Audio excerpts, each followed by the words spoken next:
Turning to online forms of currency now, chances are you've heard of Bitcoin, often referred to as the world's first cryptocurrency. Despite its volatility, some see it as a safer investment versus more traditional routes because it's decentralized, meaning the government and banks don't manage it. Understanding it is complicated. You can't touch it and you can't see it. It requires getting familiar with new forms of currency and involves navigating technology, economics, and digital finance.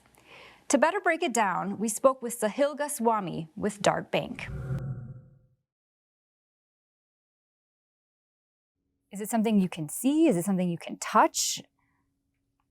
Well, yes and no.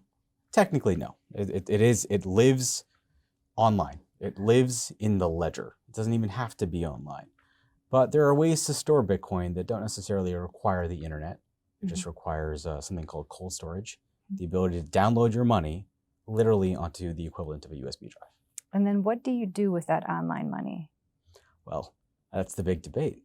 A lot of people view Bitcoin specifically as a store of value, a hedge against broader markets, an alternative to gold.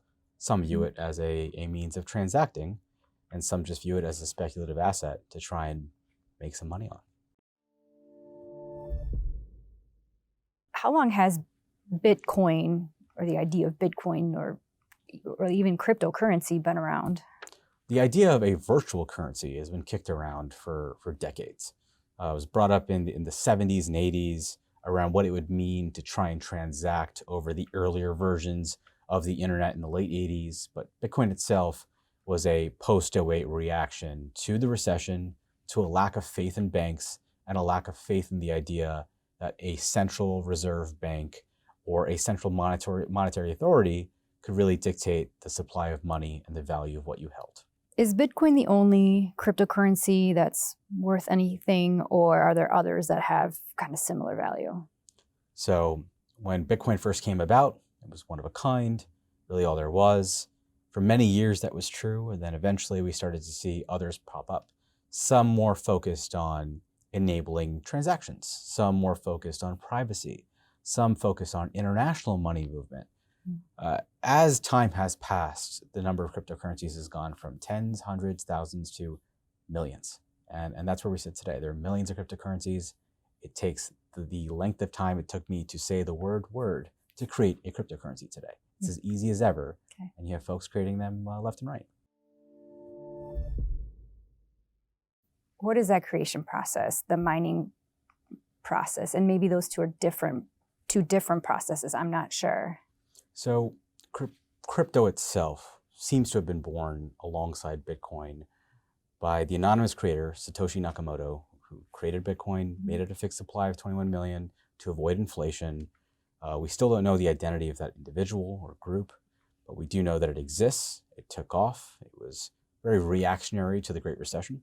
And the way that the network broadly works, and these miners and all these terms we hear about, is that if I transact with you, that transaction is recorded on a public ledger that's available worldwide and validated by these miners. So these miners work to validate these transactions as well as solve these complex equations that discover newly minted Bitcoin as part of that 21 million. That supply is fixed. The point is miners have a really important role. They're there to validate transactions and help uncover new Bitcoin through these complex cryptographic equations that find new Bitcoin among the 21 million that will ever exist.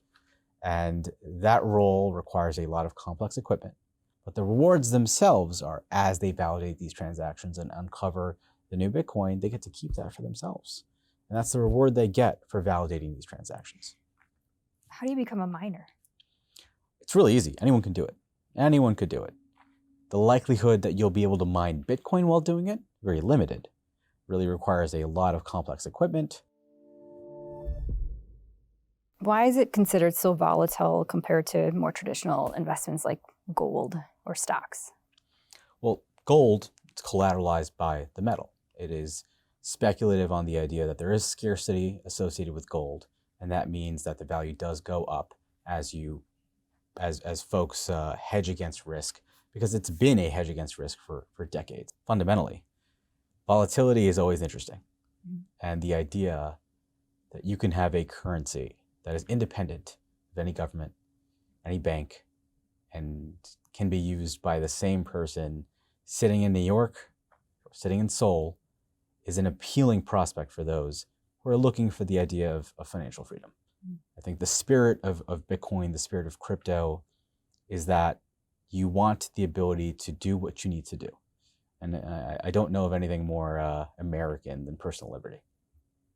Do you think it'll ever stabilize?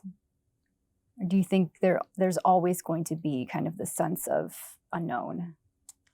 It's all a relative term. Stable coins by design are meant to be stable. Yeah. A stable coin that's worth $1 should always be $1. The reality is that Bitcoin does not necessarily act on the idea of stability. So then do you think it's just a fad? Or do you think it's going to continue to become a bigger part in our financial future? Definitely the latter. I think each time crypto has really been in that public spotlight, it's been a bigger wave. So we've seen it ebb and flow, where it's fallen out of favor, fallen into more of an area of disinterest, and then come roaring back. And we're seeing that happen more and more often, where each time it comes roaring back, it really does capture a lot more interest, a lot more eyes, and a lot more folks willing to dive in and learn more. Bitcoin is more accessible today than it ever has been. You can buy the actual currency from an exchange. You can buy a derivative version of that through an ETF. And I'd say the latter has become a little more recommended. It's easier to do. It's integrated directly into what a lot of people do today when they buy their stocks.